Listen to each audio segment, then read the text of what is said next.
Lucas capítulo 22, versículo de número 14, diz assim o texto: E chegada a hora, pôs-se à mesa, e com ele os 12 apóstolos. E disse-lhes: Desejei muito comer convosco essa Páscoa, antes que eu padeça. Hoje é o domingo de Páscoa, hoje é o domingo da ressurreição, e eu comecei esse sermão na quinta, onde nós relembramos a última ceia de Jesus, a última vez em que ele se senta para comer com calma, já que ele foi preso logo após aquele jantar. Ele tem aquele jantar de Páscoa, e depois daquele jantar, onde ele institui a ceia, ele vai orar no horto do Getsemane, e quando ele estava orando, ele foi preso, e preso, ele segue ali o curso, né, da crucificação. Ele vai para a casa de Anás e Caifás, onde se reúne o Sinédrio. Dali ele vai para Pilatos, Pilatos o remete para Herodes, Herodes o devolve para Pilatos. Tudo isso vai acontecendo durante a madrugada, de forma que às 7 horas da manhã, alguma coisa assim, ele ouve a sentença condenatória, onde Pilatos, né, essa sentença vem através do povo, porém é através da boca de Pilatos que ele é condenado. E nessa condenação, ele vai passar pelo flagelo, ele foi espancado, e depois ele vai assumir a cruz, de forma que 9 horas da manhã, na sexta-feira, ele estava já crucificado. E nós trabalhamos bastante, né? Eu dividi em 3 pontos, e eu não consegui chegar no último. E eu dividi os 3 pontos da seguinte forma na quinta-feira. Primeiro, falando só sobre Jesus, primeiro ponto: sua chegada não foi percebida. Jesus era galileu. Galileia fica no norte, né? É o ponto mais ao norte, é a Galileia. Se você continua indo para o norte, você chega nas colinas do Golã, você chega no Monte Hermon, né? Chega na divisa, por exemplo, com a Síria, com o Líbano. Quando você chega no Monte Hermon, à direita é a Síria, à esquerda é o Líbano, para frente. Então, Jesus, eu estava compartilhando na quinta-feira, que Jesus era nortista, ele é do norte. Muito embora ele tenha nascido na Judéia, que fica no centro do país, mas a sua origem é a Galileia. Seus pais eram galileus. Eu falo seus pais, eu sei que ele só teve mãe, mas o José é o pai legal de Jesus, é aquele que assume a paternidade de Jesus. Então, Jesus é um nortista. Por isso que lá em Isaías, capítulo...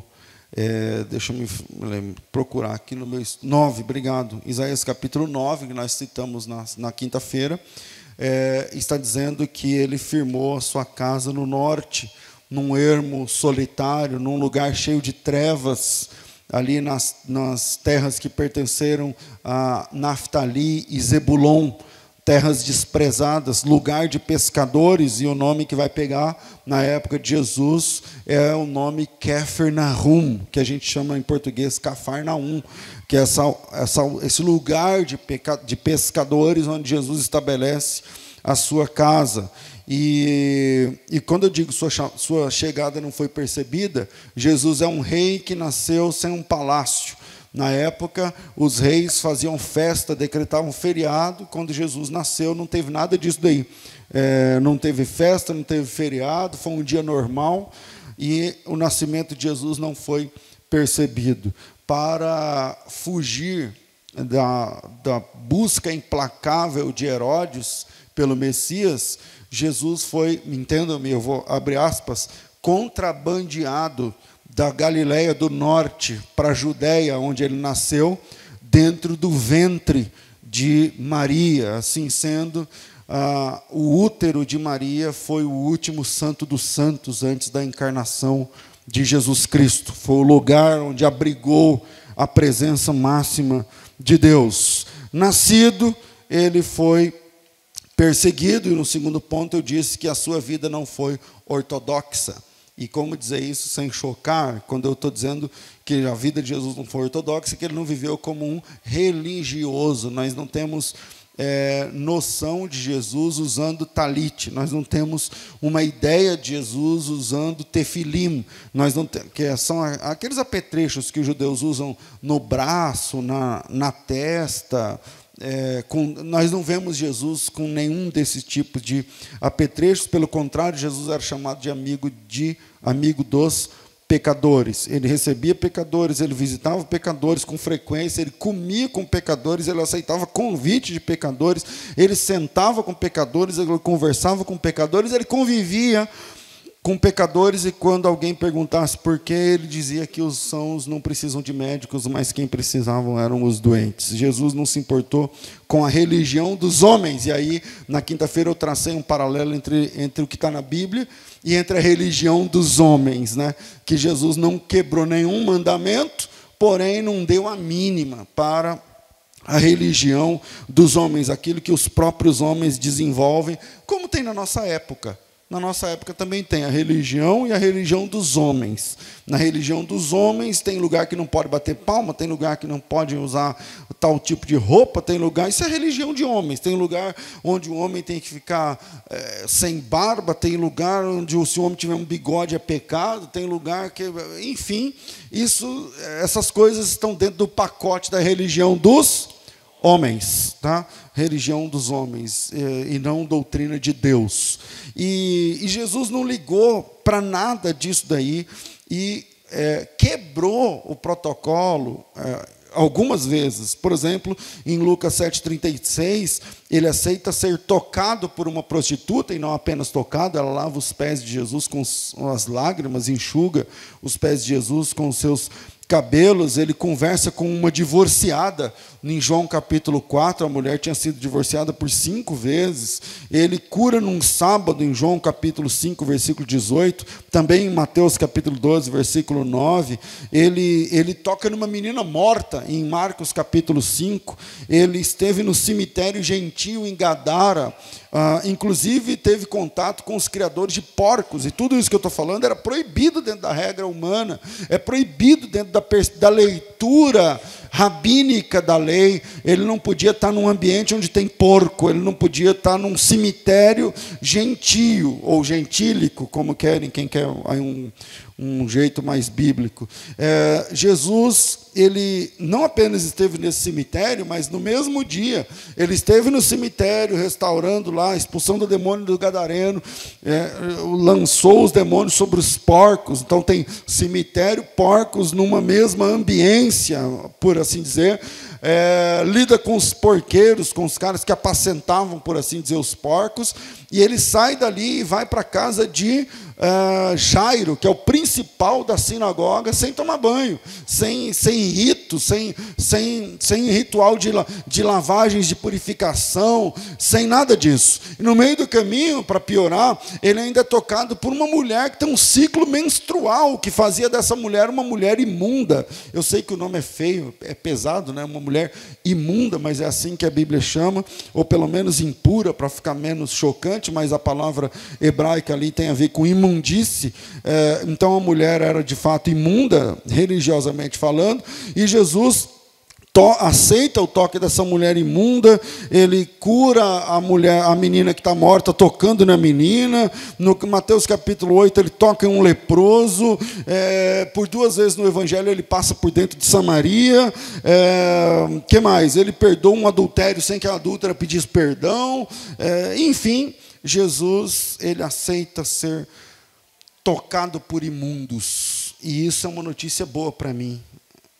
Isso também talvez seja uma notícia boa para você. Jesus Cristo aceita ser tocado por impuros. Jesus Cristo aceita ser tocado por pecadores. E eu dividi a mensagem em 3 pontos. A sua chegada não foi percebida.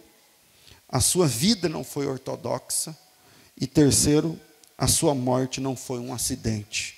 E hoje eu quero falar sobre esse ponto. Já que estamos no domingo da ressurreição, a morte de Cristo não foi um acidente. A redenção obedece 4 pilares.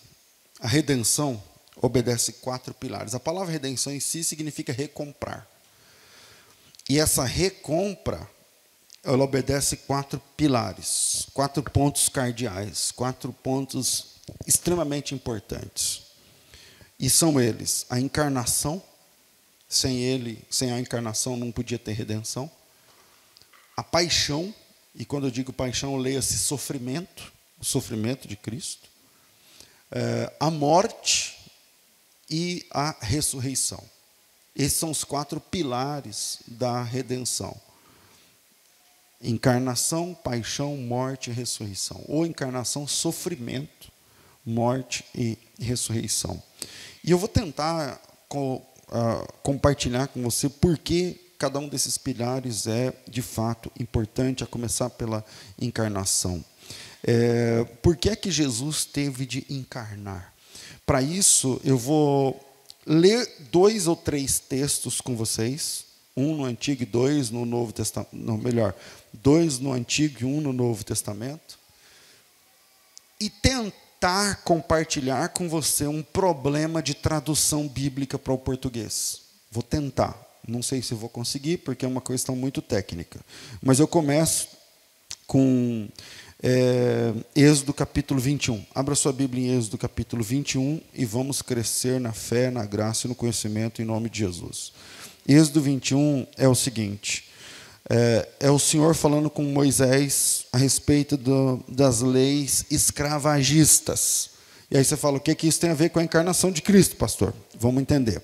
Ele diz o seguinte, versículo 2: se você comprar um servo hebreu, um escravo hebreu, 6 anos te servirá, mas no 7º sairá forro de graça, alforria gratuitamente. Se entrou só com seu corpo sairá. Agora, se ele era um homem casado, sairá com a sua mulher.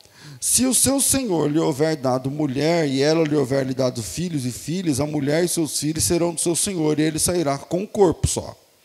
Versículo 5. Mas, se liga no 5, presta atenção, oferece atenção mesmo ao versículo 5 e 6. Mas se aquele escravo expressamente disser: eu amo meu senhor, minha mulher, meus filhos, não quero ser livre, não quero sair forro na minha versão, não quero a liberdade, então o seu senhor o levará aos juízes e o fará chegar à porta ou ao postigo, e o seu senhor lhe furará a orelha com uma sovela. Uma sovela, para a gente entender, sabe aquela cravilha que coloca nos móveis da gaveta, pequenininha assim, que faz amarração? É uma daquelas, só que grande. É um troço daquele, só que grande assim. Maior, né? Mais comprido. Versículos 5, 6, né? Então o seu senhor levará aos juízes e tal, e o senhor lhe furará a orelha com uma sovela, e este servo o servirá para sempre. Isso é uma regra da lei escravagista, onde o senhor diz o seguinte: o escravo vai trabalhar, o escravo hebreu, isso não vale para os gentios, ele vai trabalhar 6 anos. No 7º, tem a ver com o Shabat, tem a ver com o descanso, tem a ver com o jubileu, está tudo interligado, que não tem tempo aqui, não é o assunto. Ele diz o seguinte: no 7º ele vai ganhar a alforria de graça. E quando você der a alforria, eu vou falar liberdade, que é um termo mais, né, mais contemporâneo. Quando você der a liberdade para ele, você... se ele veio com a esposa, vai com a esposa, aquela questão que não é o nosso assunto aqui. E ele diz o seguinte: agora, se na hora de dar a liberdade, o escravo chegar e falar assim: não, eu amo meu patrão, eu amo meu senhor, eu amo a casa do meu senhor, eu amo trabalhar para ele, porque tem patrão que vale a pena, não é? Eu não sei se você já teve um patrão que valesse a pena trabalhar. Então, eu já tive. Tem patrão que vale a pena. E ele diz: não, eu amo o jeito que ele faz, o jeito que ele me trata, a casa, o serviço. Eu não quero sair livre, eu abro mão da minha liberdade. Você abre mão da sua liberdade por livre e espontânea vontade? Abro. Aí então tinha que levar nos juízes, embaixo de uma porta, de um umbral, que era o tratado lá cultural. E aí o juiz ia perguntar: você tem direito de ser livre? E ele disse: eu abro mão do meu direito de liberdade. Bom, então você precisa ter uma marca para sempre. E aí, devia doer pra caramba, atravessava a orelha, furava a orelha, atravessava com uma madeira, com esse negócio, e aí ele era um escravo que tinha um brinco de madeira numa das orelhas, e quem olhasse para aquele cara ia falar assim: esse escravo, ele é um escravo de orelha furada. E o escravo da orelha furada significava dizer, ele é um escravo porque ele quer. Ele abriu mão da liberdade dele por causa do seu senhor, por causa do seu patrão. Então esse cara, primeiro, ele tem um patrão top, né? E segundo, ele ama muito seu patrão. Esse é o escravo da orelha furada. Os irmãos entenderam esse primeiro texto? Ok. Entenderam mesmo? Ok. Agora, a gente vai na Bíblia e no Salmos 40. O Salmo 40, né? Todo mundo conhece o Salmo 40. Lá esperei com paciência, não sei o quê. Mas nós vamos ler outro texto. Vamos lá, Salmos 40. O texto diz o seguinte, versículo 6. E aqui,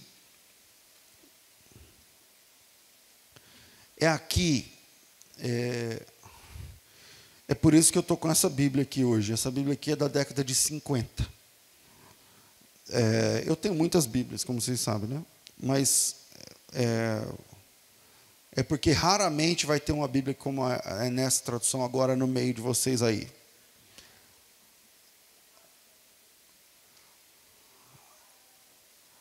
A tradução é igual, mas a década não é. A sua é de 95. Deixa eu ver. Não, ela é aberta. A sua é de 95. Coloca na capa aí, no comecinho, que vai lá, está escrito assim, ou 95 ou 97. Qual que é?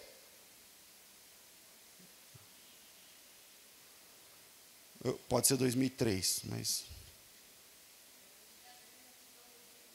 2009, então não é. Veja que interessante. A tradução da Bíblia dela é igual à minha, revista corrigida. Mas a minha é de um ano, de uma década, dela é de 4 depois. Mas vamos lá. O texto diz assim, capítulo 40, Salmos 40, versículo 6. O texto diz assim: sacrifício e oferta não quisestes. Completa o texto. Meus ouvidos, o quê? Eu vou ler na minha versão, beleza? Vocês vão entender agora. Diz assim, sacrifício e oferta não quiseste, minhas orelhas furaste. Holocausto e expiação pelo pecado não reclamaste. Qual que está a minha orelha furaste? Levanta a mão. Opa, bom, eu não sabia que ia ter tanto. Deixa eu explicar por que aqui, tecnicamente falando, vocês sabem, eu sou professor de hebraico. Está errado, teologicamente, dizer meus ouvidos abriste. Porque quem está escrito meus ouvidos abriste, levanta a mão. A maioria. Eu sabia que essa é a maioria. O texto, na versão de vocês, que é a maioria, está dizendo assim, sacrifício e oferta não quiseste. Meus ouvidos abristes. O que significa meus ouvidos abriste? Parece assim, o Senhor me fez entender. Não tem essa ideia? Meus ouvidos abriste, que significa o Senhor falou de um jeito que eu compreendi, que eu alcancei a compreensão. Tá certo? Ocorre é que as palavras hebraicas ali é a palavra ozen, que é a palavra para orelha, que é exatamente a mesma palavra do Êxodo 21. Não é ouvido, mas é... Porque o ouvido tem a ver com a coisa interna, e a orelha é externa. O texto, ele diz orelha, as minhas orelhas, ou a minha orelha, no singular, né, minha orelha. E a palavra, e o verbo ali, é o verbo cará. E esse verbo cará significa furar ou cavar. É o verbo para cavar o poço, por exemplo. Então não é fazer entender, mas é furar mesmo. Cavar mesmo. Pastor, tudo bem, o que isso tem a ver? Vamos lá, eu disse que eu ia precisar de 3 textos para tentar compartilhar com vocês um problema de tradução na nossa Bíblia em português. O primeiro texto é o Êxodo 21, onde está escrito ali sobre o escravo da orelha furada. Se você quer abrir mão da sua liberdade voluntariamente, eu não quero mais ser livre, eu quero servir a esse patrão porque eu quero e não porque eu devo, mas mesmo tendo a condição de ser livre, eu quero me submeter, porque eu amo meu Senhor, eu amo esse Senhor, eu não quero me apartar dele, quero servir ele. Então você tinha que ser um escravo da orelha furada. Vai lá, fura a orelha, atravessa. O Salmos 40 é um salmo messiânico, porque ele está dizendo o seguinte: sacrifício e oferta não quiseste. Ele está dizendo o seguinte: vai chegar um momento onde o Pai não vai mais querer sacrifícios e ofertas literalmente.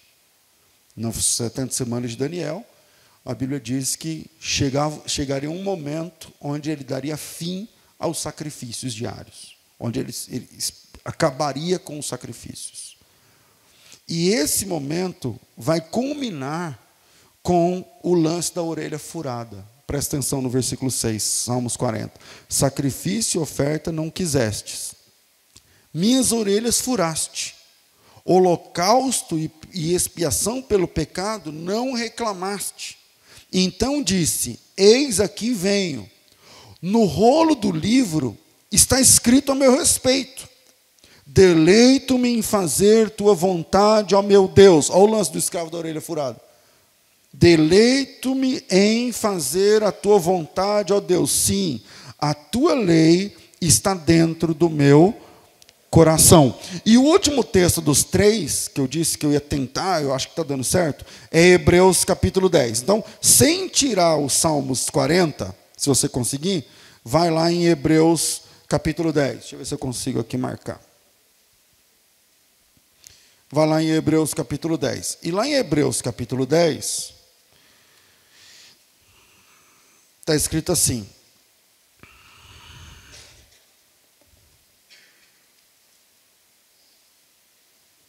vamos ler, para não ler tudo, vamos ler aqui no 3 em diante. Diz assim, ó: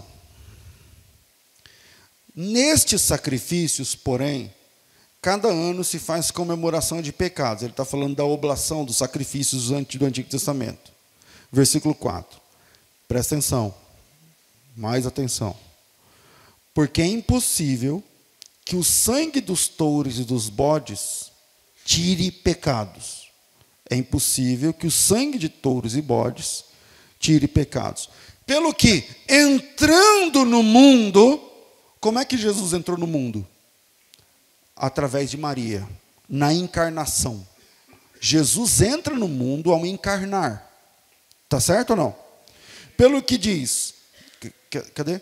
Pelo que? Entrando no mundo diz: sacrifício e oferta não quisestes. E aí tem uma mudança teológica aqui no texto. Ele está citando os Salmos 40, versículo 6, mas aqui ele está compondo com a missão de Cristo. Porque ele, lá no Salmos 46 está dizendo assim, ó: sacrifício e oferta não quisestes, minha orelha furastes. Não é isso? Aqui ele diz o seguinte: pelo que entrando no mundo diz, sacrifício e oferta não quiseste, mas corpo me preparaste. Aí você fala assim: pastor, mas eu não entendi a lógica. O que tem a ver corpo me preparaste agora? Significa que o furar a orelha, ou seja, ser um servo por vontade própria, no caso de Cristo, tem a ver com a encarnação, tem a ver com a preparação de um corpo físico. Quer dizer que Jesus é o escravo do Pai, de orelha furada. Ele aceitou porque quis, ele aceitou porque ama, ele aceitou o trabalho por amor. E esse trabalho, pelo que entrando no mundo diz, sacrifício e oferta não quiseste. Quem tem Bíblia que tem concordância, vai ver que aí tem um númerozinho, ou uma letrinha, alguma coisa que vai jogar você lá no Salmo 40.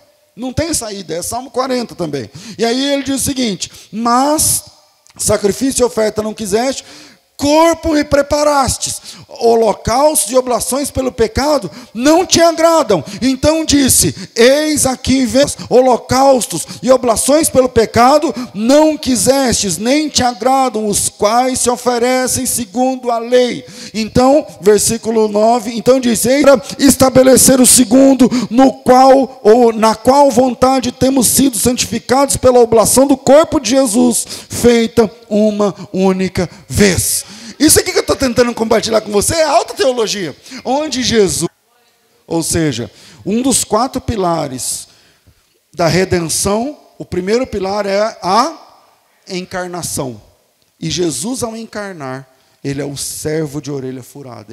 Ele encarnou porque ele quis. E quando ele encarnou, cumprindo os Salmos 40, ele diz o seguinte: sacrifício e oferta o Senhor não quis, minha orelha furaste. Isso é o Salmo.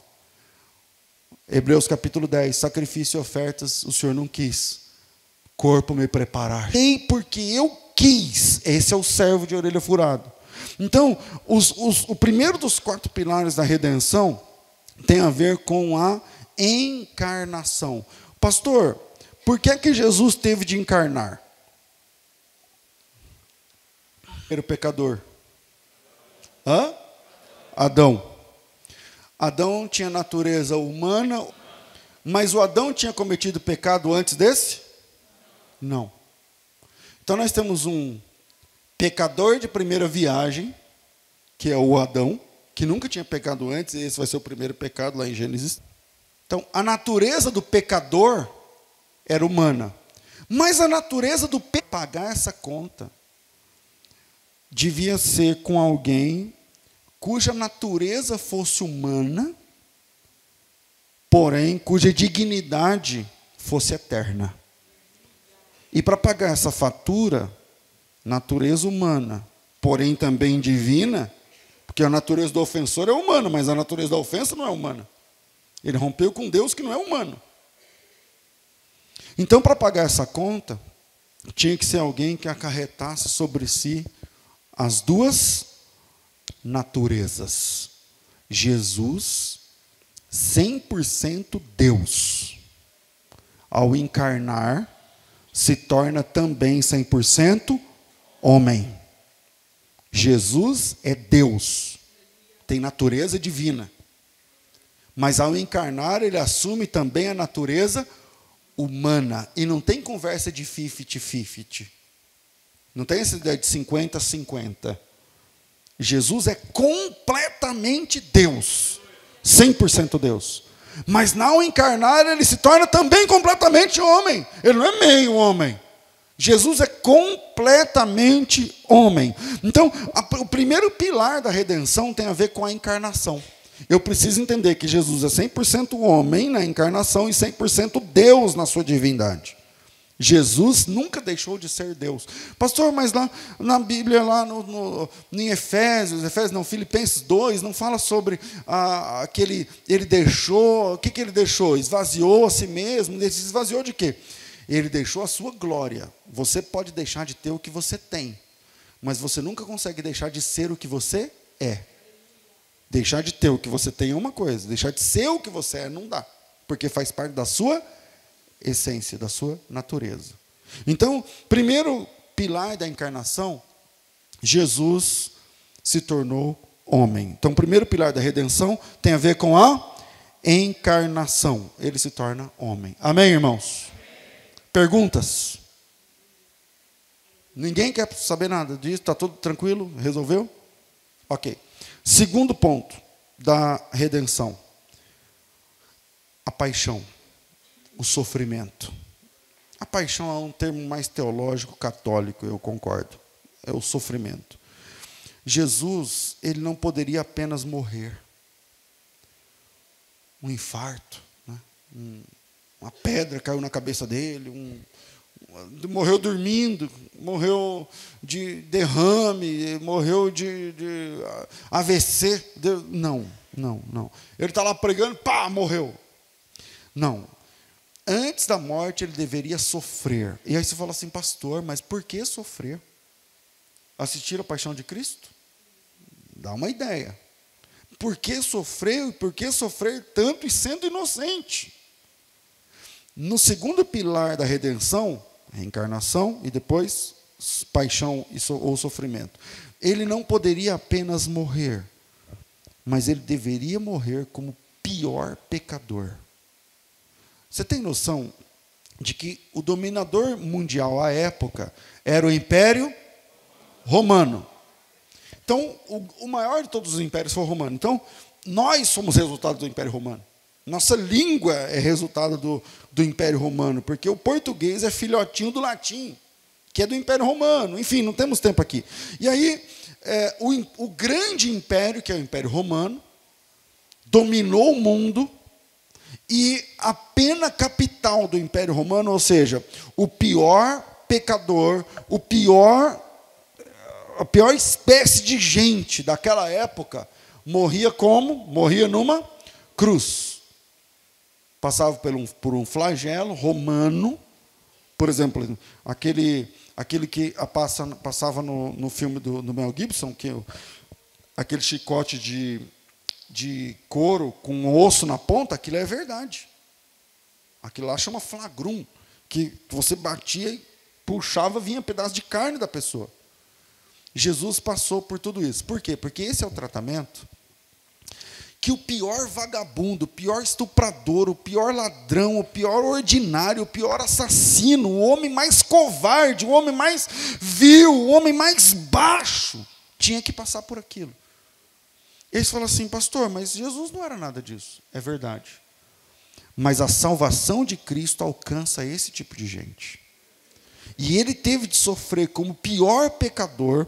Isso significa que o pior pecador pode encontrar salvação debaixo da cruz do Senhor Jesus Cristo. Ele morre como o pior, para mostrar para o pior, tem espaço na graça para você também. Se você se arrepende, você também encontra sombra debaixo da cruz. Você também encontra alívio do seu pecado debaixo da cruz. Ele teve de sofrer como o pior, para que ele pudesse salvar a morte dele, englobasse nela também o pior de todos os pecadores. E isso renova a minha mente, porque a gente, mesmo crente, você acha crente falando assim, não, aquela que matou os pais, para ela não tem mais jeito, aquele que estuprou e matou, para ele não tem mais jeito. E eu vou dizer uma coisa, por mais escandaloso que pareça, tem jeito para esses tipos de pessoas, sim. Há espaço na graça para esse tipo de gente, sim, porque Jesus morreu como um deles. Ele morreu como um deles. 4 pilares. Primeiro, segundo e terceiro, morte. Pastor, mas ele morreu? Morreu? Assim, morreu mesmo, morreu. Não é uma morte, não é um estágio de coma temporário, um coma induzido celestialmente, não. Jesus Cristo morreu. Significa que a sua natureza humana faliu na cruz. Ele pereceu. Ele morreu. O coração parou de bater, não foi um sonho, ele entregou a sua vida de verdade. Jesus Cristo entregou a sua vida de verdade. Não foi, mas será que é isso mesmo? Será que tem que ver, hein, pastor? Porque não, ele morreu mesmo. Jesus Cristo morreu mesmo. Se tivesse um médico ali, ele ia. Tem um médico chamado Pierre Barbet. Ele é um francês. Deixa eu lembrar o nome do livro agora. Eu não lembro o nome do livro. Lembro o nome do autor, que é pior. Mas o nome do livro não estou lembrando. Que ele conta cada uma das dores de Cristo clinicamente. Por que o suor vira gota de sangue? Se isso é possível na medicina, como é que chama esse fenômeno? O que acontece quando a pessoa faz isso? E por que a pessoa consegue chegar nesse nível? E o estresse, e a respiração, enfim, vale a pena ler, mas eu não estou lembrando agora o nome do livro, mas por aí, pelo nome Pierre Barbet, você vai conseguir achar, falando a respeito da morte de Jesus. E a igreja, ela é filha da morte de Cristo. Deixa eu tentar explicar. Quando Jesus, tem um teólogo católico que ele diz o seguinte, que ele faz um paralelo entre Cristo e Adão, porque Jesus é o último Adão na Bíblia, não é? Tanto em Romanos, Coríntios, Jesus é o último Adão. E quando a Bíblia fala que Jesus é o último Adão, as similaridades vão muito além do que apenas numa primeira olhada. Por exemplo, quando Deus... Você sabe que a Eva, ela não foi feita do pó da terra. Só teve um homem feito do pó, uma pessoa feita do pó da terra, e esse cara é o Adão. A Eva, ela é filha de Adão, num certo sentido. Se você parar para pensar, ela sai de Adão. Ela deve a Adão a sua existência. Por isso que lá em Coríntios 11, que o assunto lá é o véu, tal, ele fala o seguinte: não é o homem que sai da mulher, mas é a mulher que veio do homem. Por isso que a culpa, teologicamente falando do Gênesis 3, do pecado, cai sobre Adão. Quando Deus falou que não podia comer do fruto proibido, da árvore proibida, a Eva não existia. Quando Deus proibiu, e sai no Gênesis 2,18, não tem a Eva. Gênesis 2,16 talvez, 16, não tem a Eva. É na sequência que Deus vai fazer a Eva. E como é que Deus faz a Eva? Adão, até então, ele era perfeito. Sim ou não? O Adão não tinha pecado, era um filho de Deus, perfeito, vivia em comunhão com Deus, vivia com Deus na viração do dia, aquela história toda, está tudo funcionando.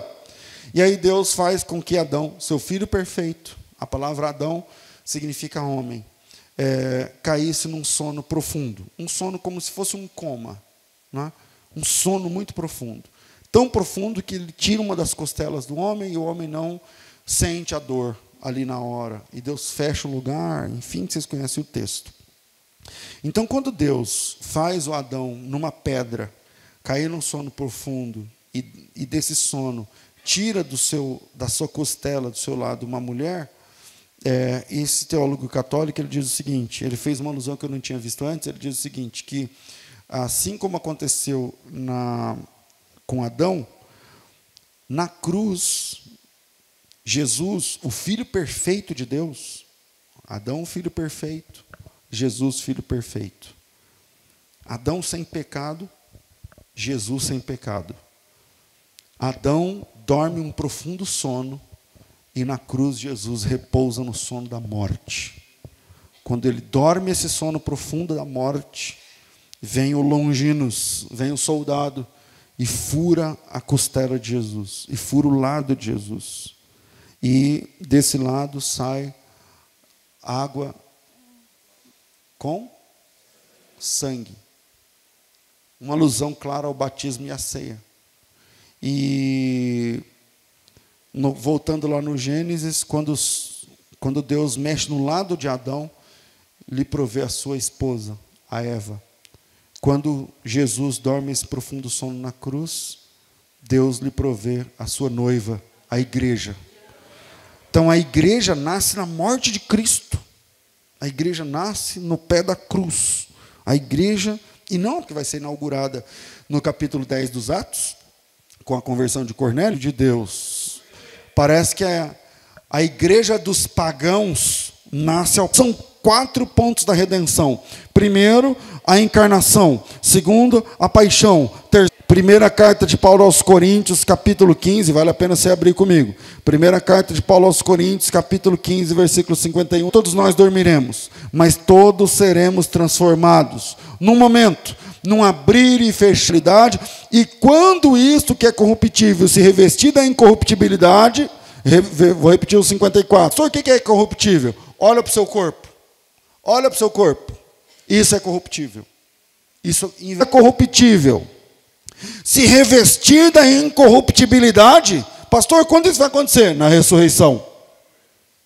E isso que é mortal, se revestir da imortalidade, então se cumprirá a palavra que está escrita: tragada foi a morte na vitória. Onde está a morte o seu aguilhão? Onde cadê a lei? Mas graças a Deus que nos dá vitória por nosso Senhor Jesus Cristo. Portanto, meus amados irmãos, sede firmes e constantes, sempre abundantes na obra do Senhor, sabendo que o nome para você não termina com a morte. Por isso que lá em Hebreus capítulo 2, a Bíblia diz, versículo 14, Hebreus capítulo 2, versículo de número 14, a Bíblia diz o seguinte: e visto como os filhos participam da carne e do sangue, também ele, Cristo, participou das mesmas coisas, encarnação, para que pela morte aniquilasse aquele que tinha o império da morte e livrasse a todos aqueles que com medo da morte estavam por toda a vida sujeitos à servidão.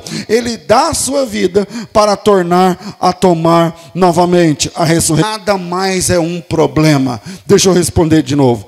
A ressurreição é um modo de vida onde nada mais é um problema. Na ressurreição, ele enxugará dos seus olhos todas as lágrimas. Nenhuma dor vai ser problema, nenhuma saudade vai ser problema, nenhuma perda vai ser problema, dinheiro não vai ser problema, casa não vai ser problema, conta não vai ser problema, pecado não vai ser problema. A ressurreição é um modo de vida onde nada mais é um problema. Tudo ficou para trás. E Jesus Cristo na ressurreição, ele vence o império da morte. A encarnação, a paixão, a morte e a ressurreição tem uma mensagem para você. A encarnação, ele também participou. Ele sabe o que é sofrer. Ele sabe o que é sede, ele sabe o que é fome, ele sabe o que é dor, ele sabe o que é desprezo, ele sabe o que é traição, ele sabe o que é medo, ele sabe. Na encarnação ele participou. Na morte, ou no sofrimento, por enquanto ainda, no sofrimento, ele se igualou ao pior de todos os pecadores. Na morte, através dela, ele aniquila a morte ao ressuscitar ao terceiro dia. Morte e ressurreição. Ele morre satisfazendo a justiça de Deus. Ressuscita vencendo todas as amarras da morte. O que tinha o império da morte, quando você lê na Bíblia, no capítulo 2 de Hebreus que eu li agora, versículo 15, e livrasse a todos que com medo da morte estavam sujeitos à servidão, ou no versículo 14, aniquilasse o que tinha o império da morte. Você fala assim, pastor, quem tinha o império da morte? O diabo. Mas ele que mata quem ele quer? Não. Ele se assenhorou da morte no seguinte sentido: uma pessoa que morre sem Cristo está perdida. Uma pessoa que morre sem Deus, sem a graça de Deus, está perdida. Isso é ponto para Satanás. Porém, na ressurreição, aquele que tinha o império da morte foi vencido. O diabo que se apropriou da morte por causa do medo. Quantas pessoas têm medo de morrer? Quantas pessoas têm medo do que tem depois? O que tem do outro lado? Por isso que na ressurreição, Jesus venceu o império da morte. Ele diz, o salmista diz o seguinte: ainda que eu andasse pelo vale da sombra da morte, eu não tenho mais medo. Não é porque eu sou bom, mas é porque tu estás comigo. Não é porque eu sou o cara, mas é porque tu estás comigo, e a tua vara e o teu cajado me consolam. Então eu não tenho mais medo. Por isso que no versículo 14 de Hebreus 2 está dizendo o seguinte: para que pela morte Cristo aniquilasse aquele que tinha o império da morte e livrasse todos que com medo da morte estavam pela vida. Você sabia que a Bíblia diz no Salmo 116 que preciosa é ao Senhor a morte de seus santos? A morte não é mais inimiga. E pelo contrário, para os ímpios, no Ezequiel 33:11, a Bíblia diz que Deus não tem prazer na morte do ímpio. Porque a morte do ímpio, se acontecer, ele está perdido. E a morte do salvo, se acontecer, ele foi achado. Então, esses 4 pilares, começando com a encarnação e terminando na ressurreição, a ressurreição de Jesus diz que o outro lado é ainda mais seguro. A ressurreição de Jesus diz que do outro lado é que eu tenho segurança. Eu não tenho mais medo. Eu não tenho mais medo, porque tu estás comigo. Então, hoje é uma manhã de ressurreição. Comemoramos a manhã da ressurreição de Cristo. Eu tenho que terminar por causa do horário. E nunca mais esqueça desses 4 pilares: a encarnação, o sofrimento, a morte e a ressurreição. Em cada ponto desse, tem uma mensagem de Deus para a tua vida. E toda essa mensagem é baseada no amor. Porque Ele amou, Ele aceitou encarnar. Porque Ele encarnou, Ele aceitou sofrer. Porque Ele amou, Ele aceitou morrer. E para vencer, Ele ressuscitou de entre os mortos. Que Deus abençoe você em nome de Jesus.